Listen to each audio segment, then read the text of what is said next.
O exercício da página 50 começava com a leitura desse texto, o lugar social das pessoas com surdez na escola. Após lê-lo, vocês iriam responder a questão. Nesse texto, o autor ressalta o problema da inclusão de surdos no sistema educacional. Qual é o primeiro ponto problemático evidenciado por ele? O autor diz que as crianças surdas eram incentivadas a se relacionar somente com outras pessoas surdas. Esse era o primeiro ponto problemático evidenciado por ele. Aí depois ele coloca uma oração. Conforme destaca Nilma Lino Gomes, e era para você classificar essa oração. Ela era subordinada adverbial conformativa, porque era algo previamente já falado. Na letra B, muitas vezes um texto pode se valer de mecanismos linguísticos para promover a concisão textual. Reescreva a oração classificada no item anterior, de modo a tornar o texto mais conciso. Em seguida, nomeie esse recurso. Então, seria, conforme Nilma Lino Gomes, ou seja, a gente ia tirar o verbo destaca e trata-se de uma elipse. Elipse é quando a gente tira um termo, uma elipse verbal. No número 3, no fim do texto, o autor evidencia um problema ainda mais grave relacionado às pessoas com surdez. Era para a gente transcrever essa passagem. Seria, essa falta de comunicação se agrava em casos em que a pessoa com surdez, oriunda de família ouvinte, desconhece uma maneira eficaz de interagir e trocar não só na escola, mas em casa e na sociedade. Entre aspas, porque trata-se de uma citação do texto. A número 4, para você, como a escola pode melhorar a comunicação entre crianças surdas e não surdas? Essa é uma resposta de cunho pessoal, mas é importante que você perceba que a escola tem que promover o ensino de Libras para não surdos, não é verdade? A questão número 5 era para vocês lerem esse fragmentozinho do segundo parágrafo e indicar o valor semântico da conjunção destacada, que era esse se aqui, ele era condicional. A conjunção destacada introduz uma oração que pode ser interpretada como um fator negativo na batalha pela inclusão. Como se explica esse fato? Bom, como a conjunção ela é condicional, entende-se que a valorização do surdo ainda não foi estabelecida, tá? Na letra C, apresente o referente do pronome em destaque, o pronome eles aqui está se referindo aos estudantes surdos, ok? Na número 6, nós temos ali, nossa comunicação nunca foi uma barreira, pois sempre houve boa vontade e interesse das partes em se expressar. A conjunção pois, ela é subordinada adverbial causal. Como essa oração se relaciona semanticamente com uma informação anterior a ela, sempre quando a gente tem uma causal, a oração anterior, ela é o motivo, né? Então, introduz o motivo pelo qual a comunicação entre o autor do texto e os surdos não foi um problema. Para a gente fazer as questões de 6 a 7, a gente ia ler esse trechinho, a globalização na ciência e tecnologia, tá? Após lê-lo, resolveríamos a questão 7.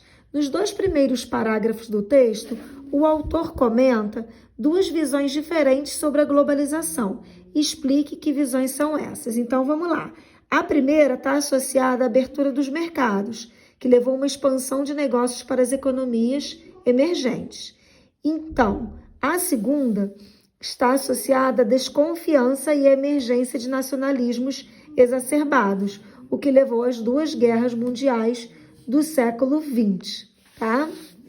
Bom, a questão 8, porque o autor considera que a área científica pode ser considerada imune aos problemas causados por tendências anti-globalização, porque se trata de um conhecimento universal, que dificilmente pode ser controlado e circula livremente.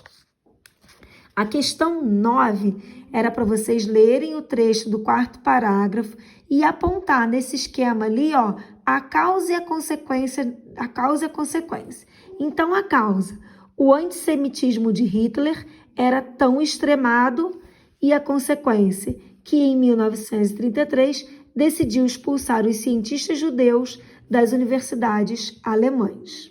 Ok? Reescreva o trecho em destaque, empregando um conectivo que expresse causa, fazendo as alterações necessárias.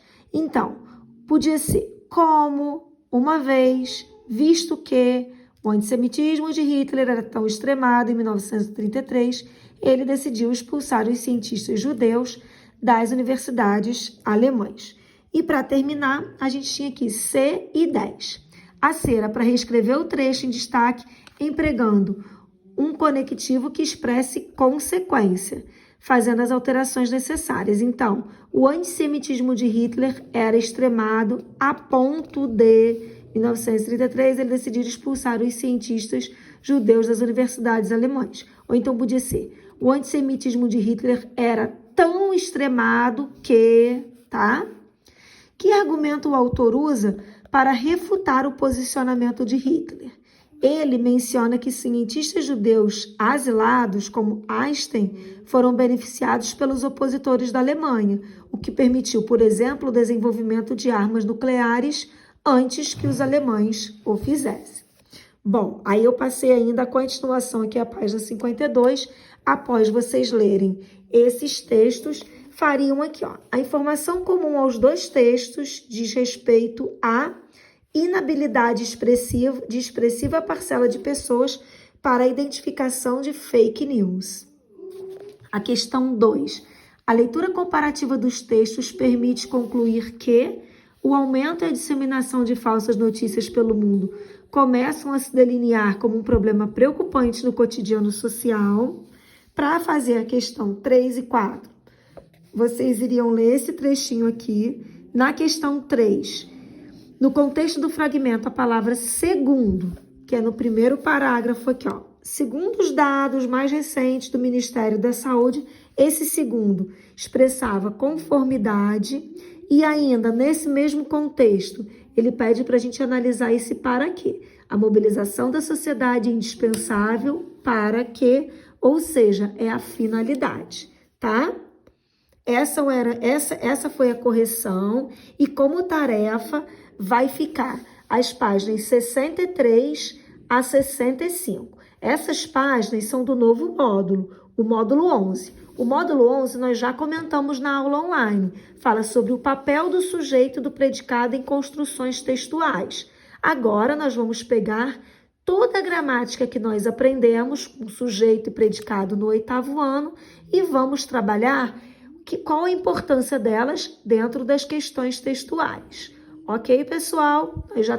Como nós já trabalhamos isso e o dever já está explicado na aula online, eu vou ficar aqui só mandando os meus beijos. Tchau, galera!